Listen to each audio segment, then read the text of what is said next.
오늘 말씀은 마가복음 10장 46절에서 52절, 시각장애인 바디메오가 예수님께 고침받은 이야기입니다.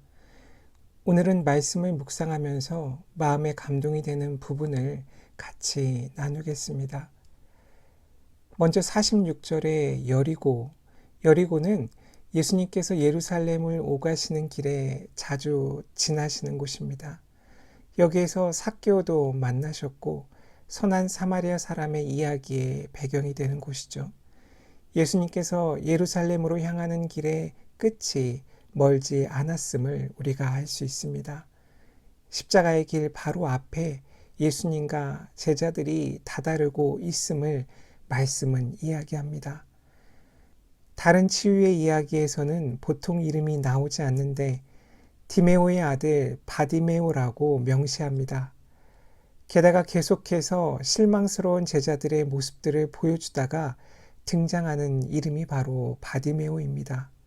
그렇기에 마가는 바디메오를 통해 새로운 제자의 도를 우리에게 보여주고자 함을 깨달을 수 있습니다.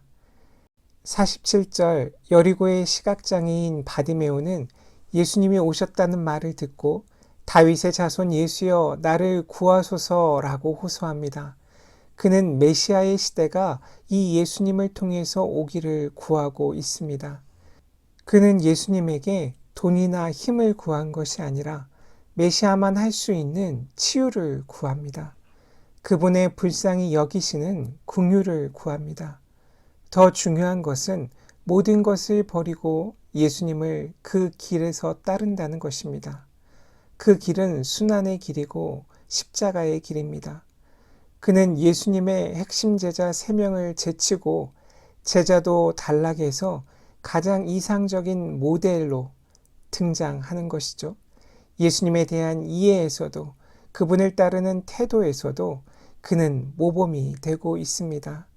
50절에서는 마가복음 1장에서 모든 것을 버리고 예수님을 따랐던 제자의 모습이 바디메오에게도 보입니다. 겉옷과 자리 이 두 가지에서입니다. 겉옷은 그 당시 사람들에게 옷 이상의 가치였습니다. 분명 옷의 기능도 했지만 밤에는 이불이었고 바디메오 같은 거지에게는 전 재산이었습니다. 신명기 24장 12절에서 13절을 보면 그가 가난한 자이면 너는 그의 전당물을 가지고 자지 말고 해질 때에 그 전당물을 반드시 그에게 돌려줄 것이라. 그리하면 그가 그 옷을 입고 자며 너를 위하여 축복하리니 그 일이 내 하나님 여호와 앞에서 내 공의로움이 되리라. 이렇게 그들에게 이 겉옷이 얼마나 중요한 것인지 알 수 있죠. 또 하나 뛰어 일어나 라는 구절입니다. 자리를 버리고 예수님을 따랐습니다. 장사를 하던 구걸을 하던 목이 중요합니다. 아무데나 앉아 있어서는 생명을 부지할 수 없죠. 더구나 눈이 보이지 않는 그에게 자신에게 익숙한 자리란 삶의 터전 그 이상일 것입니다. 그런 그는 그 자리에서 그냥 일어난 것이 아니라 뛰어 일어나 예수님께 나아갔습니다. 그리고 51절을 보면 바디메오에게는 제자로서의 명확한 기도 제목이 있었습니다.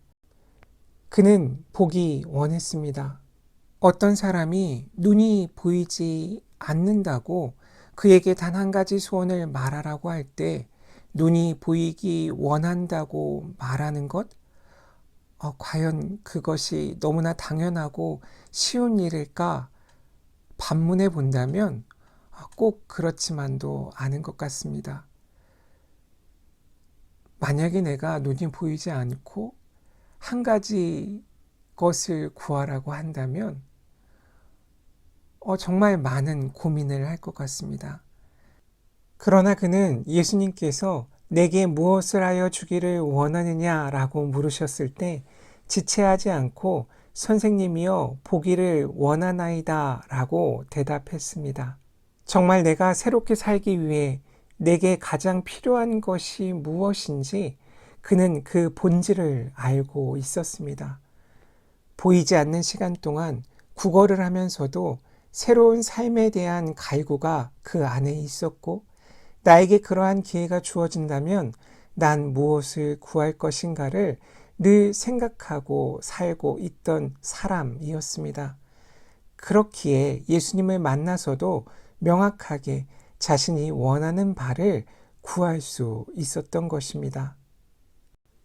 또한 오늘 말씀을 통해 하나님 나라는 어떠한 나라인지 알게 됩니다. 49절 예수께서 머물러 서서 그를 부르라 하시니 아멘. 시각장애인 거지의 목소리에도 멈춰 서는 것, 경계 밖의 사람을 만나는 것, 함께 이야기하는 것, 예수님께서 하나님 나라를 보여주고 계십니다. 이런 예수님이라 너무 좋습니다. 우리가 예수님을 믿고 따르는 이유가 바로 이 49절 예수께서 머물러 서서 그를 부르라 하시니 이 짧은 구절에 드러납니다. 46절 길가에 앉았던 바디메오가 52절 예수님을 길에서 따릅니다. 여기에 또 하나님 나라가 드러납니다. 그는 길가의 자리를 버림으로 예수님을 따르는 길의 중심에 서게 됩니다. 가장자리와 중심이 뒤바뀌는 나라입니다. 경계가 바로 길이 되는 나라가 하나님의 나라임을 깨달을 수 있습니다.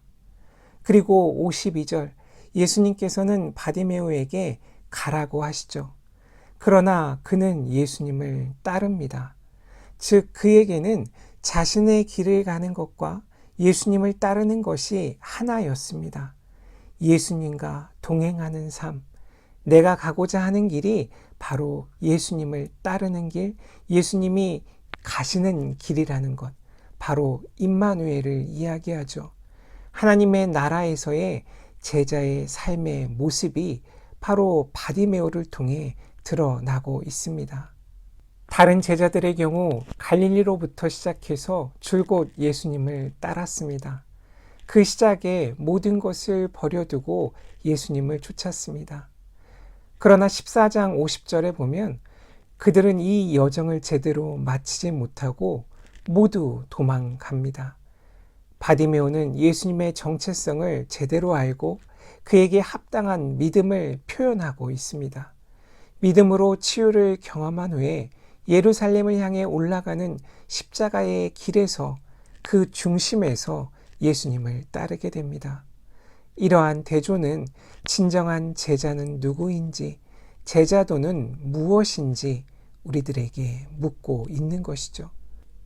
물론 제자들이 훗날 어떻게 변하여 제자로서의 삶을 새롭게 사는지 우리는 잘 알고 있습니다.